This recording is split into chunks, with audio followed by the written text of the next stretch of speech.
Another one of the 411 missing cases. It's kind of interesting. It's quite a bit different from the last one. Pretty good one though. December 1961. This is in Oregon. This is James McCormick Sr. decides to take a vacation. I believe he was a firefighter, and he's taking his 16-year-old son, James McCormick Jr., hunting. Now, they decide to go to a place in Oregon called Larch Mountain. Let me show you that. So this is Larch Mountain. Right there is the peak. It's an extinct volcano. Pretty tall peak, especially from the caldera side, which I assume this is the caldera. This is what it looks like at the top, apparently. Cool looking place. I'd like to go there. So they were going hunting, is apparently what they were doing, and it was intended to be a day trip, just one day, so they didn't bring equipment to stay overnight.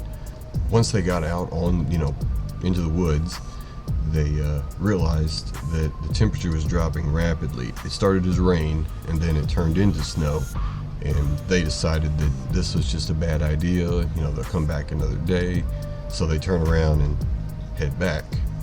They did realize pretty quickly the snow had started to fall even heavier, and it was covering their tracks. And they weren't on a trail. They were just hiking through the woods, and they had a map and a compass. So they quickly realized this was going to be a problem.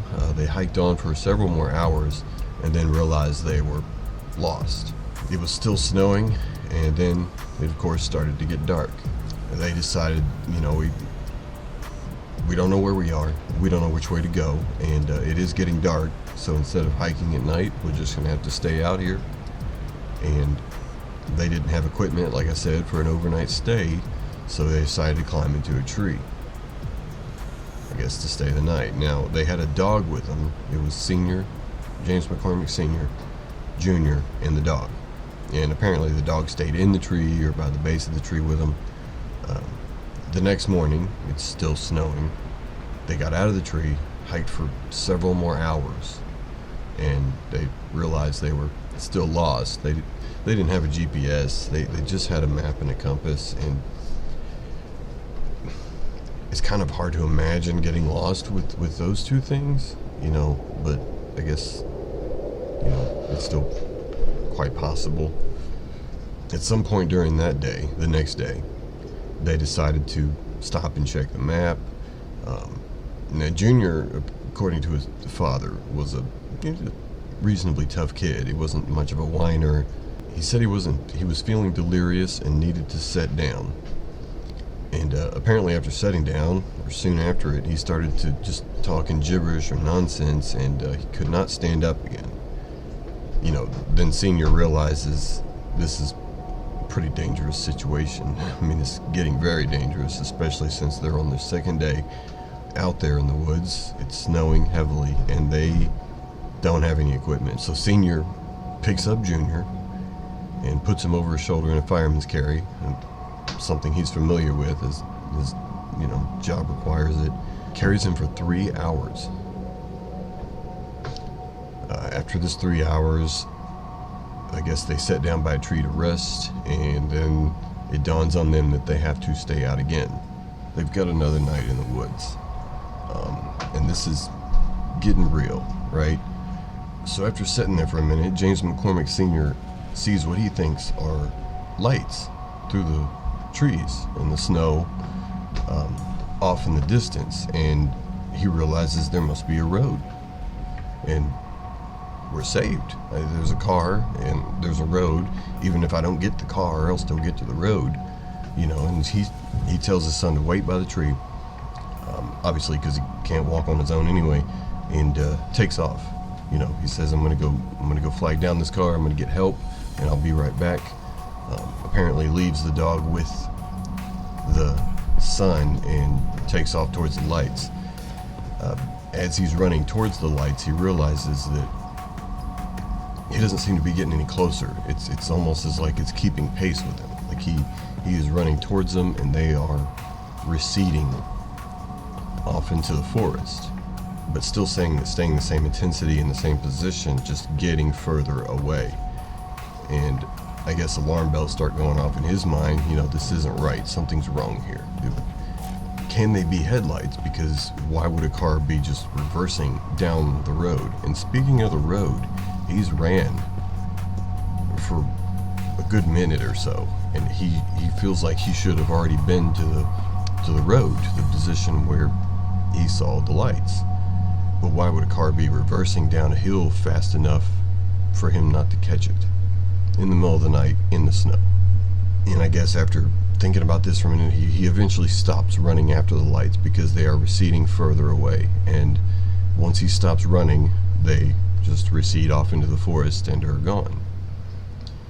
He realizes he's not on the road still. He's still in the middle of the forest, and quickly turns around and runs back towards his son. Now, when he gets to where his son was, he's not there, just the dog. And the son's backpack is also there. So he immediately grabs up the backpack and gets his dog, to follow him. And he starts following his son's footprints. He says he walks for about 30 minutes of following his son's footprints, and snow is covering the tracks. It's getting dark. It's harder to find to keep the trail. Then he realizes that this is probably a losing battle. He needs to get help. So he picks a direction and runs. I guess he moves all night, and the very next day he stumbles into a lodge that was actually about 6 miles away from where they had originally parked. Now that doesn't mean they traveled 6 miles, as the crow flies. They were probably going every which direction. So, of course he tells the staff there and people that are there that, he needs help. Police and fire respond for the search. I think it was over 200 personnel responded for the search. James McCormick Sr. refused hospital medical treatment, much to the paramedics' objection, and decides to join the first responders on the search.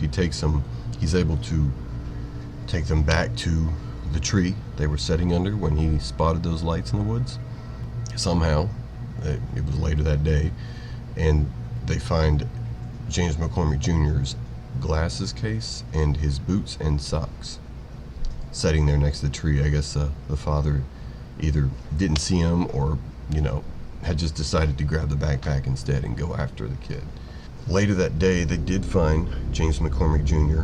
He was deceased, and he was approximately 1,000 feet from the tree that they were sitting under.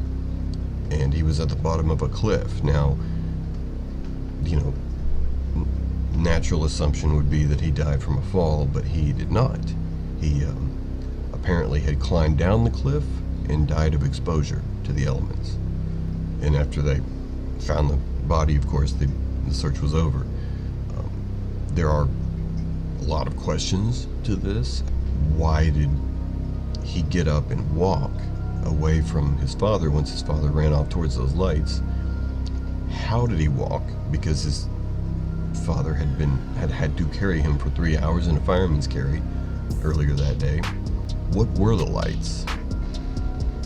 If he didn't hear anything, and he doesn't, there's no account that says that he heard any kind of engine noise, McCormick Sr., or anything like that. He just saw lights and thought they were headlights off in the distance. But there was no road, and he wasn't following any tracks of any kind. And the aspect never changed on him, I guess. Why did he leave his boots and socks at the tree and then proceed to somehow walk away 1,000 feet and then climb down a cliff and stay there? Why would he not have waited for his dad to return? Why was his father not able to go to that area? Because 1,000 feet isn't that far. I don't know where the tracks were leading the father to, but if it was 1,000 feet and he walked for half an hour approximately, he would have been there. He would have been at the cliff. So maybe he was following their earlier tracks by mistake, had branched off onto them. Somehow that's possible. Really importantly though, and what really strikes me is, why did the dog stay under the tree? Why did the dog not follow the sun? Why did the dog not alert the father that they were moving? Why did the dog not follow the sun and come back looking for the father? I mean, normal dog behavior, right? To follow somebody, not to just sit under a tree when both humans just part ways and go opposite directions. The dog's going to stay with somebody, it would seem. Pretty strange story. Not a happy ending, but I mean, a lot of these missing 411 cases, they do result in, the person being found but not alive. It does happen a lot. Now, the time frame does fit for death by exposure or hypothermia, especially since it was that cold. I would assume it would be below freezing if it were snowing that hard, and the snow was, obviously sticking and piling up. So that does fit. Just the other questions, like, how did it happen the way it happened, and what were the lights? He thought they were headlights, and this is, keep in mind, this is 1961. I mean, if he thought they were headlights, then they're going to be yellow. A lot of unanswered questions as to hows and the whys of the specifics of the case. Don't understand why the dog was still sitting there. I don't understand why the father wasn't able to walk to the cliff. It's only 1,000 feet. But getting mixed up on tracks, I guess I could see that. So, still don't understand the lights, though. Kind of strange. Anyway, this one's not as overblown like the last one, but it is still kind of strange. It seemed to me that the lights were false hope, and almost like they lured him away. Whatever it was, it distracted him long enough for the son to walk or be carried or move somehow. I don't know. But seeing as how the son couldn't walk earlier, but that's not to say it's not impossible. So, a lot of ifs, a lot of unanswered questions on that one. I do want to go to Larch Mountain. That looks cool. I'd go.